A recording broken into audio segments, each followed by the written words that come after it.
ইসলাম জিন্দা হতি হে হর কারবালা কে বাদ। এই কারবালার ময়দান থেকে ইসলাম জিন্দা হয়েছে। ওই কারবালার ময়দান থেকে ইসলাম জিন্দা হওয়ার কারণ হলো ওই কারবালার প্রান্তরে যিনি রক্তে লাল হয়েছিলেন আমার নবীজির কলিজার টুকরা নাতি ইমামে মকাম হযরতে ইমাম হুসাইন রাদিয়াল্লাহু তাআলা আনহু। কথা বলেন ঠিক না বেঠে? বাজান আমার বন্ধুরা আমার, কারবালা সংগঠিত হওয়ার 50 বছর আগে আমার নবীর কাছে সংবাদ ছিল। কারবালা সংগঠিত হওয়ার 50 বছর আগে আমার নবীর কাছে সংবাদ ছিল।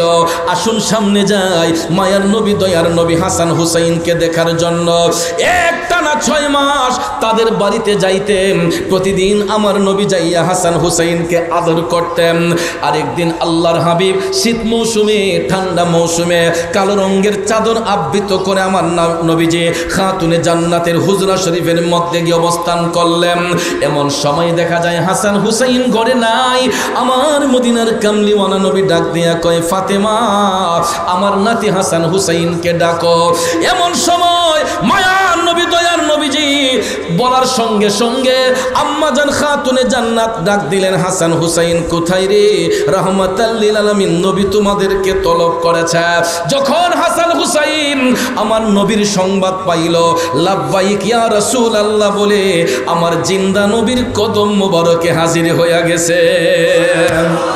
কত আদর করতেন নবী ইমাম হাসানকে, কত আদর করতেন নবী ইমাম হোসেনকে। আদর করে চুমু খেতেন তাদের গলেতে, কত আদর করতেন নবী ইমাম হাসানকে, কত আদর করতেন নবী ইমাম হোসেনকে। কষ্ট হচ্ছে আমার বাবাজিরা, জগতের বন্ধুরা রে, ও বন্ধুরা এলাকার বাবাজিরা, ও সম্মানিত মা বোনরা যারা শুনছেন গো, বলতেছিলাম কে আমার নবী প্রতিদিন হাসান হুসাইনকে দেখার জন্য খাতুনে জান্নাতের হুজরা শরীফের মধ্যে যাইতেন। প্রতিদিনের ন্যায় দয়াল নবীজি খাতুনে জান্নাতের হুজরাতে যাইয়া হাসান হুসাইনকে তলব করলে তারা যখন নবীর কদমে আসলো, আমার মায়ার নবী টান দিয়া একটা রান মুবারকের মধ্যে বসালেন ইমাম হাসানকে, আরেকটা রান মুবারকের মধ্যে বসাইলেন ইমাম হুসাইনকে। দয়াল নবী কত আদর করতেন নাতিদেরকে। যারা মেয়ের ঘরে নাতি দেখেছে ওই নানারা বুঝবে একজন নানার কাছে নাতিরা তোর কতটুক। এ মুরব্বী বাবাজিরা, যারা মেয়ের ঘরে নাতি দেখেছেন দেখবেন ওই নানার কাছে নাতির যত্নটা কতটুক। হাসান হুসাইন নবীজির কদম মোবারকে আসলে আমার মায়ার নবী টান দিয়ে একটা রান মোবারকে ইমাম হাসানকে বসাইলেন, আরেকটা রান মোবারকে ইমাম হুসাইনকে বসাইলেন। নবীজি দুইজনকে জড়াইয়া দইরা একটা চুম্বন দেন ইমাম হাসানের গালে, আরেকটা চুম্বন দেন ইমাম হুসাইনের গালে। আবার নবী একটা চুম্বন দেন ইমাম হাসানের গালে, আরেকটা চুম্বন দেন ইমাম হুসাইনের গালে। দুই নাতিকে জড়াইয়া ধরে রাহমাতাল লিল আলামিন চুম্বন দেয়া চোখের পানি টপ টপ করে ঝরতেছে। হঠাৎ করে খাতুনে জান্নাত তাকাইয়া দেখতেছেন আমার দয়াল নবীর চোখের পানি মোবারক টপ টপ করে ঝরতেছে। হঠাৎ করে নবীজির চোখে পানি দেখা খাতুনে জান্নাত দয়াল নবীর কদমে আসলেন, ইয়া রাসূলুল্লাহ নবী গো, আপনার নাতি হাসান হুসাইন কি আপনারে কোনো কষ্ট দিছে? আমার নবী ডাক দেয়া কয়, না ফাতেমা না, আমার নাতি হাসান হুসাইন কোনোদিন আমি রাসূলকে কষ্ট দিতে পারে না, আমার নাতি হাসান হুসাইন কোনোদিন কাউরে কষ্ট দিতে পারে না। খাতুনে জান্নাত ডাক দিয়া কই, নবী গো তাইলে আপনার চোখের পানি ঝরতেছে, ইয়া রাসূলুল্লাহ বিষয়টা তো বুঝতে পারি নাই। তখন আমার নবী মায়ার নবী দয়ার নবী ইমাম হুসাইন রাদিয়াল্লাহু তাআলা আনহুকে জড়াইয়া দইরা আমার নবী কান্দে। দয়াল নবী ডাক দিয়া কয়, ফাতেমা আমি রাসূল কাঁদতেছি এই জন্য আজ থেকে 50 বছর পরে কয় বছর? নারায়ণগঞ্জের ভাইয়েরা জানুন, শুনুন, আমার নবী কারবালা সংগঠিত হওয়ার 50 বছর আগে সংবাদ দিচ্ছেন। নবী ডাক দিয়া কয়, ফাতেমা, আজ থেকে 50 বছর পরে কারবালা নামক প্রান্তরে আমার উম্মতের মধ্যে কিছু জাহেল উম্মত আমার নাতি হুসাইনের গলার মধ্যে ছুরি চালাইবে। জানি না কেমন করে ছিলেন নবী সোনার মদিনায়, কিভাবে এ জিদের দোল সেই গলাতে তলোয়ার চালায়। হে হুসাইন নবীজির আওলাদ সালাম জানাই মোরা তোমায়। খারাপ লাগতেছে আমার যুবক বন্ধুরা, বাবাজিরা, আমার মদিনার কামলিওয়ালা নবী, মায়ার নবী, দয়ার নবী কারবালা সংগঠিত হওয়ার 50 বছর আগেই সংবাদ দিয়েছিলেন যে কারবালায় ইমাম হুসাইন রক্তে লাল হবে। বন্ধুরা আমার, বাবাজিরা, এই সমাজের মধ্যে কিছু কিছু জাহেলে মোরাক্কাব আছে। কই রাসূল যদি গায়েবের খবর দিয়ে নেওয়ালা হইতেন তাইলে কারবালায় হুসাইন শহীদ হয়, নবী ফিরাইলেন না কেন? আরে বেকল, আমার নবীর তো ইমানের দাবি ছিল যে কারবালায় হুসাইন শহীদ হবে আর এখান থেকে ইসলামটা জিন্দা হবে, মুমিন এবং মুনাফিকের পার্থক্য নির্ণয় হবে। ঠিক কিনা বলেন? সব মুসলমান মুমিন নয়, সব মুসলমান মুমিন নয়। মুসলমান দুই ভাগে বিভক্ত, কিছু মুসলমান হবে মুমিন, কিছু মুসলমান হবে মুনাফিক। কথা বলেন ঠিক কিনা? আব্বাজিরা আমার, বন্ধুরা আমার, মুমিন মুনাফিক চিনার আলামত রয়েছে। বর্তমান জামানার মধ্যে মুমিন মুনাফিক কেমনে চিনবেন? দেখবেন মুমিন ব্যক্তি যদি হয়, আহলে বায়াত পাক পাঞ্জাতনের নামটা শুনলেই ঠোঁটে মুখে চুম্বন দিবে, চোখের মধ্যে চুম্বন দিবে, ঠোঁটের মধ্যে চুম্বন দিবে। ঠিক না বেঠে? আবার কিছু কিছু লোক দেখবেন আহলে বায়াত কি জিনিস এটা চিনেই না। আছে না নাই? পাক পাঞ্জাতন চিনে না, আহলে বায়াত চিনে না। যদি কোনো ব্যক্তি আহলে বায়াত পাক পাঞ্জাতন না চিনে, মনে করবেন সেই হলো মুনাফিক। এক কথায় বুঝবেন, আহলে বায়াত পাক পাঞ্জাতন যারা না চিনে সেই হলো মুনাফিক। কথা কোন ঠিক না বেঠে? আর আহলে বায়াত পাক পাঞ্জাতনের ভালোবাসা যার অন্তরে থাকবে ওই ব্যক্তিটাই মুমিন হবে, আর ওই ব্যক্তিটাকে আল্লাহ পাক রব্বুল আলামিন বন্ধুরূপে গ্রহণ করবে। কথা কোন ঠিক না বেঠে? তাহলে ভাইয়ের আমার, বন্ধুরা আমার, বলুন আহলে বায়াতকে ভালোবাসার দরকার আছে না নাই? কেনই বা বাসবো না? আহলে বায়াতের ভালোবাসা ছাড়া জান্নাতের যাওয়া সম্ভব হবে না। কথা কোন ঠিক না বেঠে? কারণ এই জন্য পাকিস্তানের কবি বলেছেন, তাজ্জব কি জাহি কে ফিরদৌসে আলা, তাজ্জব কি জাহি কে ফিরদৌসে আলা, বানায়ে खुदा और बेसाए मोहम्मद सल्लल्लाहु अलैहि वसल्लम। जुरे जुरे कन्या सुबहानाल्लाह।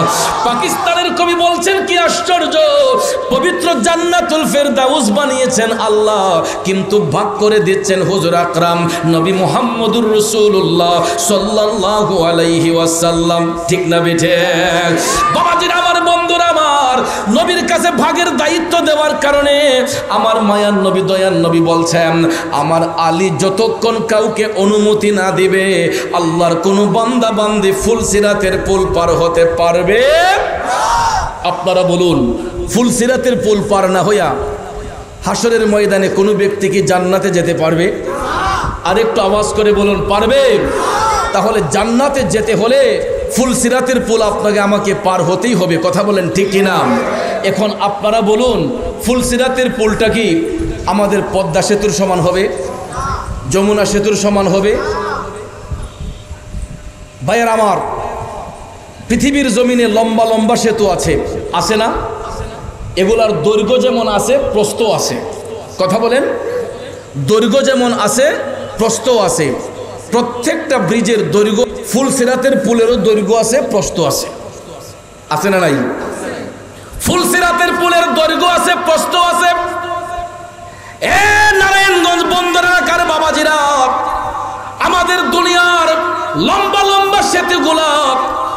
কোনো নদীর উপর বসানো হয়েছে, কোনো খালের উপর বসানো হয়েছে, কোনো ডুবার উপর বসানো হয়েছে, কিন্তু ফুলসিরাতের পুলটা এর নিচে কোনো সমুদ্রের পানি থাকবে না, কোনো নদীর পানি থাকবে না, কোনো খালের পানি থাকবে না।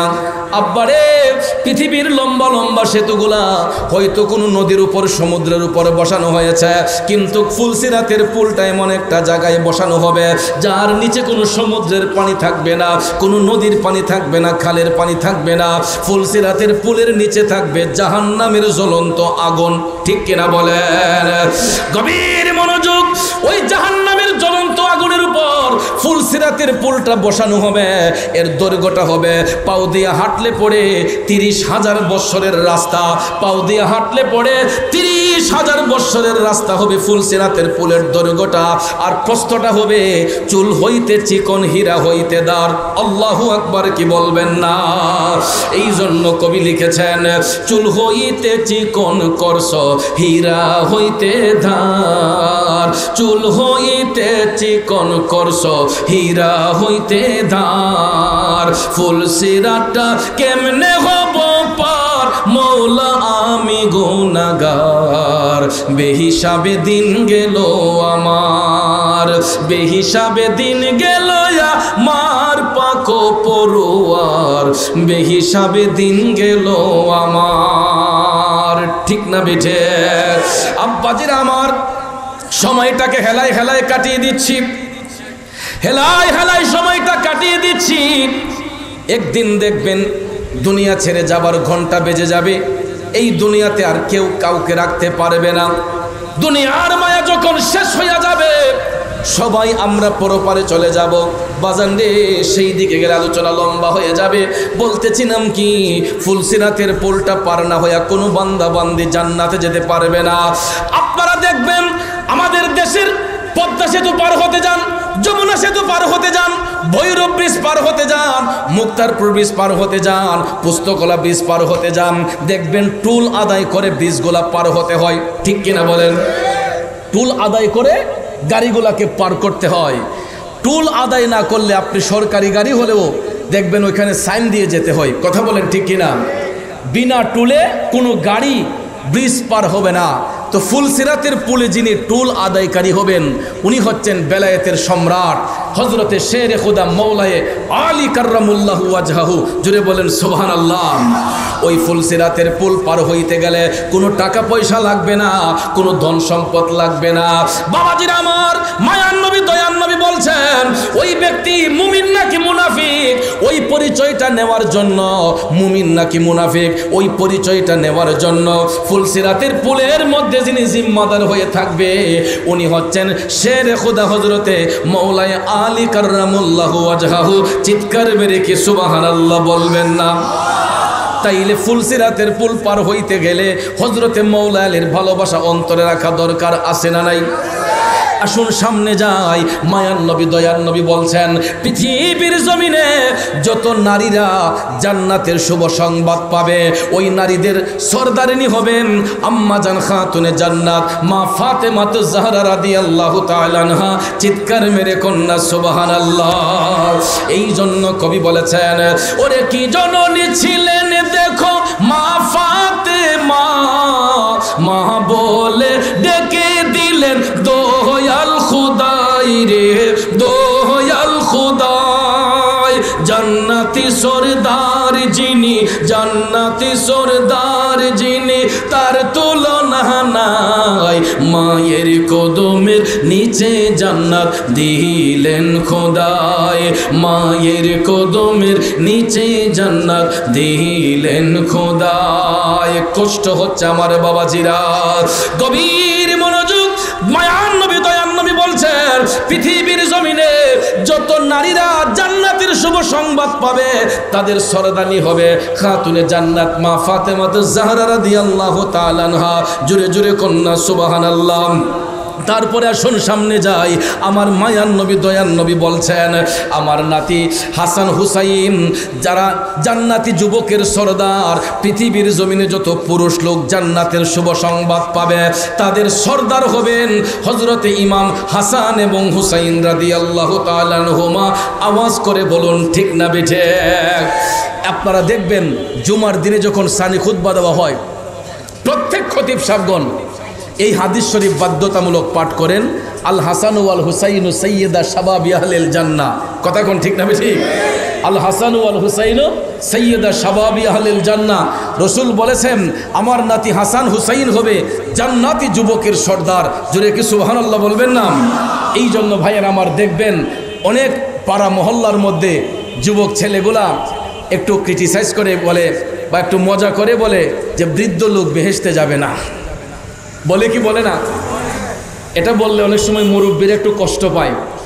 আসলে ভাইয়ার আমার যুবকরা তো না বুঝে বলে ফেলে। অ্যাকচুয়ালি যদি নবীর হাদিস সত্য হয় তাহলে বৃদ্ধ লোক বেহেশতে যাবে না। রাগ করছেন আপনারা? অনেক মুরব্বী বাবা যারা বলতে পারেন, সিলেট থেকে চৌধুরী সাহেব আসলো, মুরব্বীদের সঙ্গে বেয়াদবি করে গেল, মুরব্বীদের বদনাম করলো। বাবা রাগ করবেন না, যদি নবীর হাদিস সত্য হয় বৃদ্ধ লোক বেহেশতে যাবে না। কারণ বয়সের কোনো ফ্যাক্টর নয়। বয়স আপনার 80 হোক, 100 হোক, 150 হোক। আমার মদিনার কামলিওয়ালা নবী বলেছেন, আমার মদিনার কামলিওয়ালা নবী বলেছেন ওই লোকটা যদি মুত্তাকি হয়, ওই লোকটা যদি পরহেজগার হয়, আমার নাতি হাসান হুসাইনের সঙ্গে জোয়ান হইয়া বেহেশতের মধ্যে বসবাস করবে। আরো জোরে কন্যা সুবহানাল্লাহ। বয়সের কোনো ফ্যাক্টর নয়। বয়স 80 হোক, 100 হোক, 150 হোক, অসুবিধা নাই। যদি ওই ব্যক্তি মুত্তাকি হয়, মুমিন হয়, রাসূল বলেন আমার নাতি হাসান হুসাইনের মতো যুবক হইয়া বেহেশতের মধ্যে প্রবেশ করবে। আর একটা জান্নাতি পুরুষের জন্য 70 জন বেহেশতের হুরগেলমা তাদের সেবার মধ্যে নিয়োজিত থাকবে। তাহলে ভাইয়ার আমার আপনারা বলুন, আহলে বায়াতকে ভালোবাসলে লাভ হয় না লস হয়? আরো জোরে কোন লাভ হয় না লস হয়? তা আজকে যেই যুবক সমাজ তারা আহলে বায়াতের স্মরণে আজকের এই আজিমুসান সুন্নি মহাসম্মেলন তারা দিয়েছেন, তাহলে আহলে বায়াতের প্রেম যদি তাদের অন্তরে থাকে এদের কোনো ক্ষতি হবে? যার সিনার মধ্যে আহলে বায়াতের প্রেম থাকবে, যার সিনার মধ্যে ইশকে মুস্তাফার প্রেম থাকবে, ওই ব্যক্তি কোনোদিন অনাহারে মরবে না, ওই ব্যক্তি কোনোদিন কষ্ট করে মরবে না। তার অবশ্যই অবশ্যই ঈমানের সহিত তার মরণ হবে। কথা কোন ঠিক না বেঠে? এই জন্য ভাইয়ার আমার আশেক কয়, প্রেমিক কয়, ঈমানের পথে অবিচল থেকে আমার মরণ যেন হয়। ঈমানের পথে অবিচল থেকে আমার মরণ যেন হয়। ঈমানের পক্ষে জীবন দিতে চাই কি চাই না? কারা কারা চাই দুইটা হাত তুলে দেখাই। নারায়ে তাকবীর, নারায়ে রিসালাত, নারায়ে রিসালাত। আহলে সুন্নাত ওয়াল জামাত, ইমাম রব্বানি দরবার শরীফ, ইমাম রব্বানি দরবার শরীফ। ভাইয়ের আমার, বন্ধুরা আমার, আওলাদের রাসূলকে ভালোবেসে, আহলে বায়াতের ভালোবাসা অন্তরে রেখে, নবীর আওলাদকে ভালোবেসে আল্লাহর ওলি হয়েছিলেন বাগদাদের জমিনে হযরতে জুনাইদ বুগদাদি রহমাতুল্লাহ আলাইহি। আওয়াজ করে বলুন ঠিক না বেঠিক? এই জন্য সে কয়, নবীর আওলাদ যখন দেখে মনে বড় আশা রাখে। আওলাদের রাসূল যখন দেখি মনে বড় আশা রাখি। চরণ দুটি ধৌত করি দিয়ে চোখের জল। আমরা নবীজির পাগল, আমরা মদিনার পাগল, আমরা নবীজির পাগল, আমরা মদিনার পাগল। মদিনারি দুলবালি মোর, মদিনারি দুলবালি মোর নয়নের কাজল। আমরা নবীজির পাগল, আমরা মদিনার পাগল। বলুন কাহার পাগল?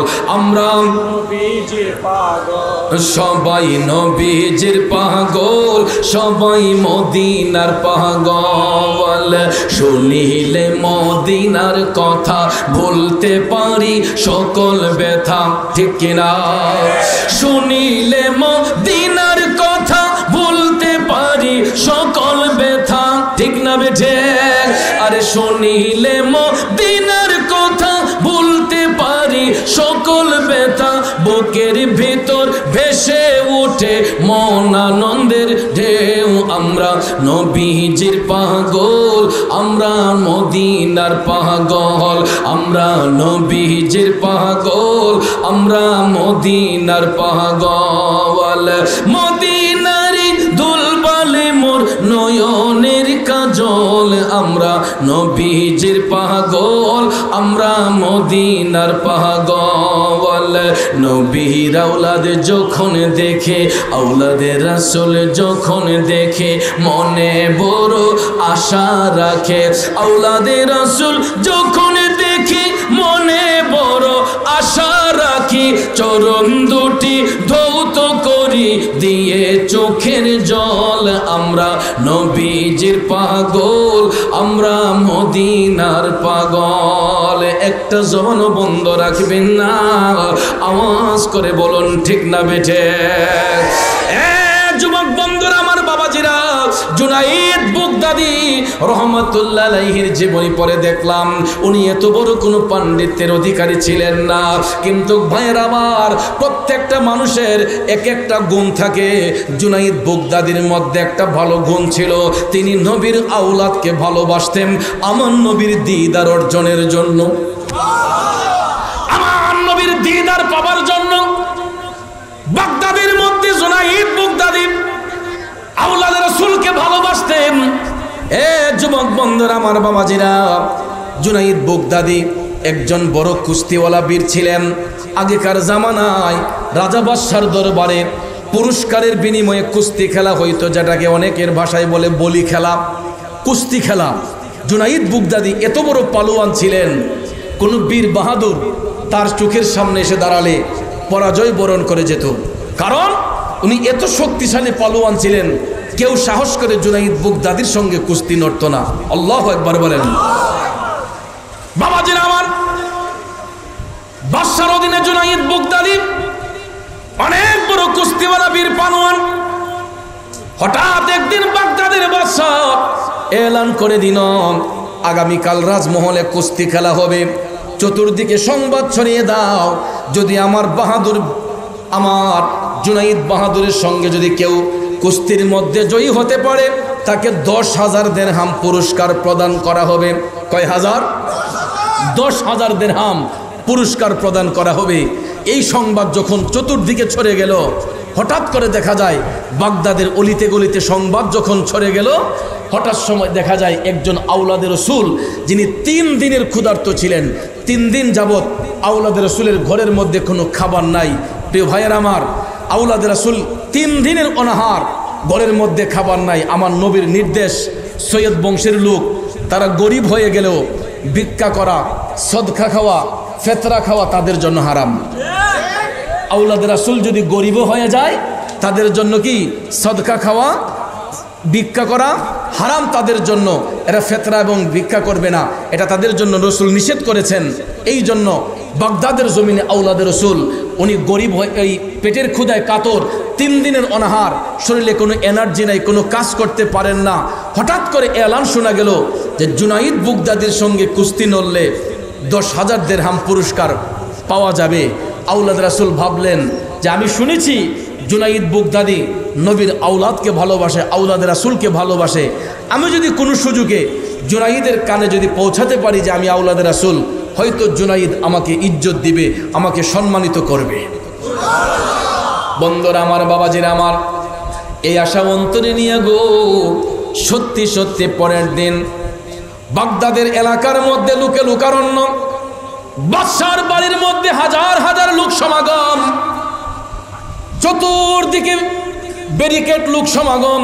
হঠাৎ করে জুনাইদ বাগদাদী কুস্তির ময়দানে, বাদশা ডেকে বলে, জুনাইদ যাও, তুমি কুস্তির ময়দানে চলে যাও। জুনাইদ বাগদাদী যখন কুস্তির ময়দানে গেলেন, এবার বাদশা ডাক দিয়ে কয়, আছো কি কেউ? কোন বাহাদুর আসনি রে, আমার জুনাইদের সঙ্গে কুস্তি নরবা? এমন সময় দেখা যায় একজন বাহাদুর দাঁড়ালো, তাকে অনুমতি দেওয়া হলো, যাও। বাহাদুর যখন জুনাইদ বুগদাদির সঙ্গে কুস্তি লড়তে গেল, জুনাইদ বুগদাদি যখন কোমরে হাত দিয়ে দাঁড়ালেন, জুনাইদ বুগদাদির বাচন ভঙ্গি দেখে ওই বাহাদুর মাথাটা নিচু করে একটা দৌড় দিয়ে পলাইয়া গেছে, সাহস করে কুস্তি লয় না। দ্বিতীয়বার আরেকজন দাঁড়ালো, সেও ভয়ে পলাইয়া গেল। এভাবে একজন একজন করে কুস্তি লড়তে লড়তে দেখা যায় সবাই যখন পালিয়ে যাচ্ছে আর কেউ সাহস করে কুস্তি লড়ে না, কারণ জুনাইদ বুগদাদি কেমন বড় পালোয়ান, কেউ সাহস করে কুস্তি লয় না। শেষ পর্যায়ে বাদশা ডাক দিয়ে বলছে, আর কি কেউ আছো আমার জুনাইদের সঙ্গে কুস্তি লড়বা? এমন সময় দেখা যায় 3 দিনের ক্ষুধার্ত চিকন দুর্বল একজন আওলাদে রাসূল, কেউ তার পরিচয় জানে না, তিনি পরিচয় গোপন রেখেছেন, তিনি যে নবীর বংশের আওলাদ, পরিচয় গোপন রেখে এই আওলাদে রাসূল তিনি বাদশাকে ডাক দিয়ে বলতেছেন, বাদশাহ আমি তোমার জুনাইদের সঙ্গে কুস্তি লড়ব। বাদশাহ ধমক মারছে, জান মিয়া আপনি খায়া বুঝে কোনো কাম পান না, এত বড় বড় পালোয়ান আমার জুনাইদকে দেখে হার মানছে, আর আপনার মতো একটা চিকন দুর্বল লোক আসছেন আমার জুনাইদের সঙ্গে কুস্তি লড়বেন? জি অবশ্যই। আমাদের আজকের মেহমানে আলা প্রধান বক্তা আমাদের মাঝে চলে আসতেছেন। আল্লাহ আল্লাহু আকবার, ইয়া রাসূলুল্লাহ। মিক্সচার নাই, ইকো নাই, এই জন্য একটু কষ্ট হচ্ছে। সবাই একটু দুরূদ শরীফ পড়েন, আল্লাহুম্মা সাল্লি দিনা মুহাম্মাদিন নাবি শাফি মা।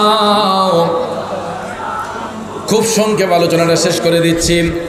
জুনাইদ বুগদাদি তখনও জানতেন না তিনি আওলাদে রাসূল। মায়ের আমার সবাই যখন ধমকাতে লাগলো, আওলাদে রাসূল ডাক দিয়ে বলে, আমি অবশ্যই জুনাইদের সঙ্গে কুস্তি লইয়া জয়ী হব। একবার দুইবার তিনবার বলার পরে বাদশাহ অনুমতি দিয়ে বলল, ঠিক আছে দেখি তোমার কেমন সাহস।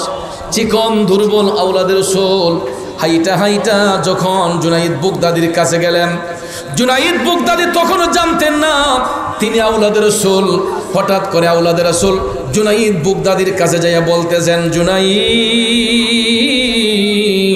ও জুনাইদ, আমি তোমার সঙ্গে কুস্তি লড়তে আসি নাই। এ জুনাইদ, তুমি কেমনে ভাবলা আমার মতো একটা চিকন দুর্বল লোক তোমার সঙ্গে কুস্তি লড়তে আসলাম? জুনাইদ, আমি তোমার সঙ্গে কুস্তি লড়ার জন্য আসি নাই, আমি একটা মেসেজ তোমাকে দেওয়ার জন্য এসেছে। আমি শুনেছি তুমি নবীর আওলাদকে ভালোবাসো। ওরে জুনাইদ, সত্যি যদি তুমি নবীর আওলাদকে ভালোবাসো, আমি একজন আওলাদে রাসূল, আজকে 3 দিন ধরে আমার ঘরের মধ্যে কোনো খাবার নাই, আমার জন্য ভিক্ষা করা হারাম, সদকা খাওয়া হারাম, এই জন্য আমি অন্যের দরবারে হাত পাততে পারি না। আমার এনার্জি না থাকার কারণে, শারীরিক দুর্বলতা থাকার কারণে আজকে 3 দিন ধরে আমার চুলার মধ্যে আগুন জ্বলে না। জুনাইদ বুগদাদি যখন এই কথা শুনলো, টপ টপ করে চোখের পানি ছেড়ে কান্না শুরু করে দেয়া। জুনাইদ বুগদাদি ডাক দেয়া কয়, আওলাদে রাসূল,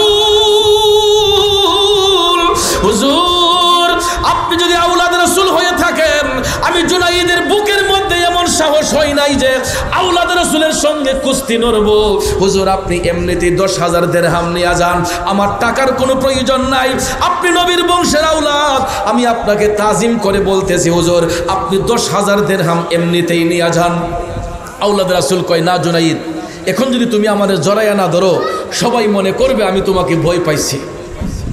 আওলাদ রাসূল অনুমতি দেওয়ার পরে জুনাইদ বুগদাদি কুস্তি লওয়ার জন্য নয়, তাজিম করে নবীর আওলাদকে জড়াইয়া ধরে কুস্তির একটা বাহানা করে আওলাদ রাসূল উনি কুস্তির একটা বাহানা করে জুনাইদ বুগদাদি ইচ্ছে করে মাটিতে পড়ে গেলেন, নবীর আওলাদকে বুকের মধ্যে বসাইয়া দিলেন।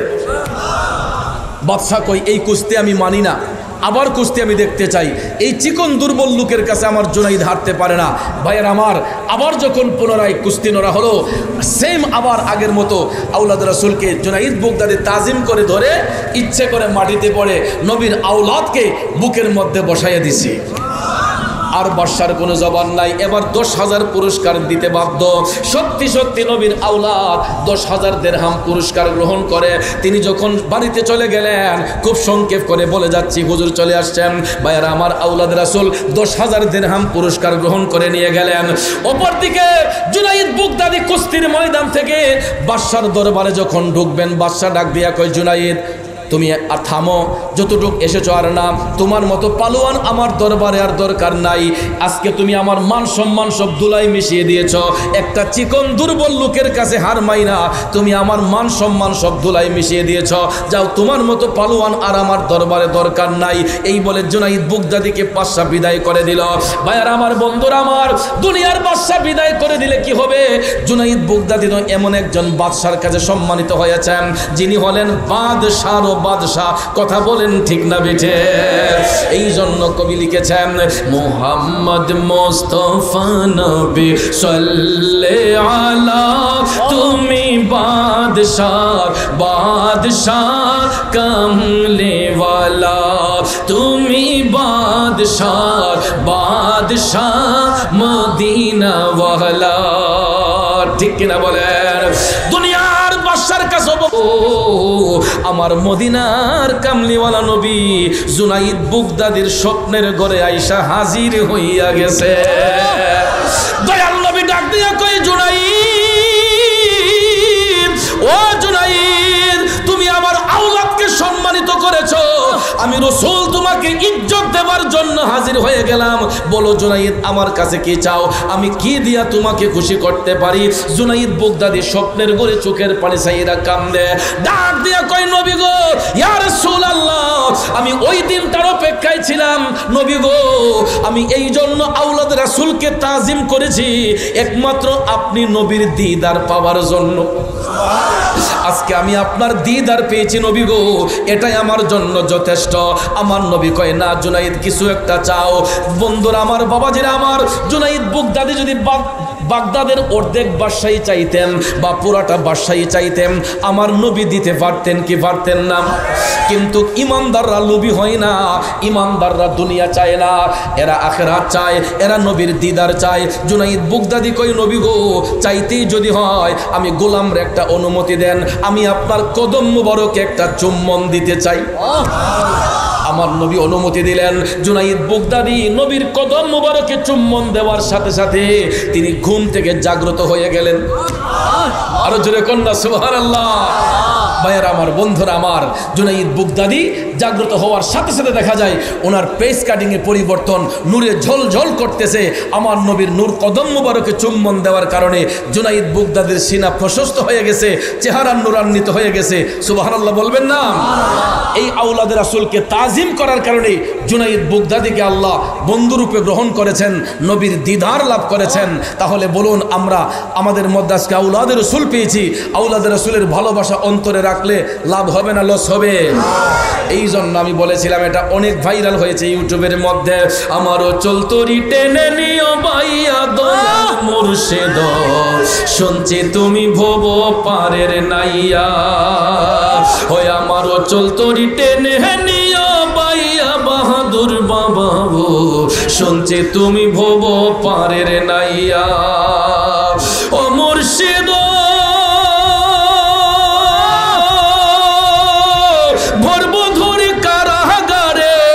আশা ভরসা দিয়া মোড়ে এ সংসারে দিয়া চপাঠাইয়া, ভবসাগর তুফান ভারী কখন জানি ডুইবা মরি, তুমি রঙ্গ দেখো আড়ালে থাকিয়া বাহাদুর বাবা, শুনছি তুমি ভব পারের নাইয়া, আমার অচল তরি টেনে নিও বাইয়া দয়াল মুর্শিদ, শুনছি তুমি ভব পারের নাইয়া। ও মুর্শিদ,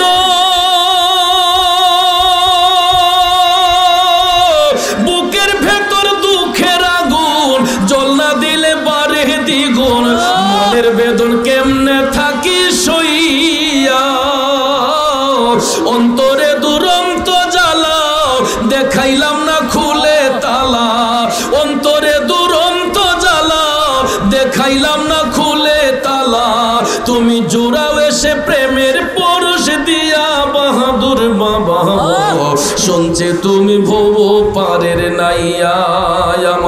অচল তরি টেনে নিও বাইয়া দয়াল মুর্শিদ শুনছে তুমি ভব পারের ও মুর্শিদ তুমি আমার হৃদয় রতন সময়ে করলাম না যতন এ মিনতি রাখি গো জাহানাইয়া আরে শেখ ভানু কান্দিয়া বলে আমারও প্রাণ যাবার কালে শেখ ভানু কান্দিয়া বলে আমারও প্রাণ যাবার কালে আমার প্রাণ যেন যায় তোমার নাম লইয়া দয়াল মুর্শিদ শুনছে তুমি ভব পারের নাইয়া আমার অচল তরি টেনে নিও বাইয়া দয়াল মুর্শিদ শুনছে তুমি ভব পারের নাইয়া ও মুর্শিদ তুমি আমার হৃদয় রতন সময়ে করলাম না যতন এ মিনতি রাখি গো জানাইয়া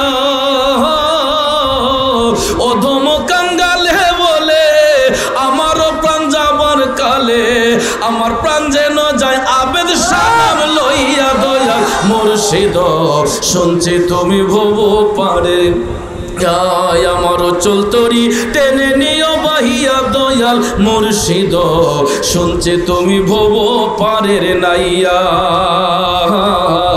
শুনছে তুমি ভব পারের নাইয়া আমার অচল তরি টেনে নিও বাহিয়া দয়াল মুর্শিদ শুনছে তুমি ভব পারের নাইয়া হই আমি এই ভিক্ষা চাই গো মুর্শিদ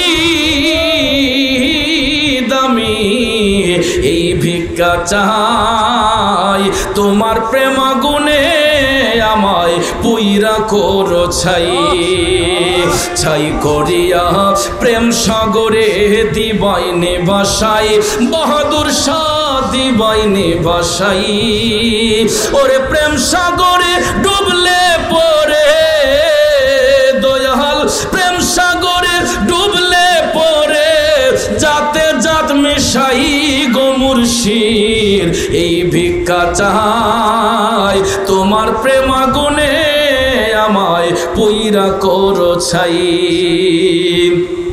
তুমি পরশ আমি লোহা দেখিবারে পাই বাহাদুর শাহ দেখিবারে পাই আরে পরশের কিরণে লোহা দয়াল পরশের কিরণে লোহা স্বর্ণ দেও বানাই গো মুর্শিদ এই ভিক্ষা চাই তোমার প্রেমাগুনে আমায় পুইরা করো ছাই অন্ধকার ঘরে বসি রজনী পোহাই আবেদ শাহ রজনী পোহাই তোমার হাতে মেস কাটি মুর্শিদ তোমার হাতে মেস কাটি বাতি দেও জ্বালাই গো মুর্শিদ এই ভিক্ষা চাই তোমার প্রেমাগুনে আমায় পুইরা করো ছাই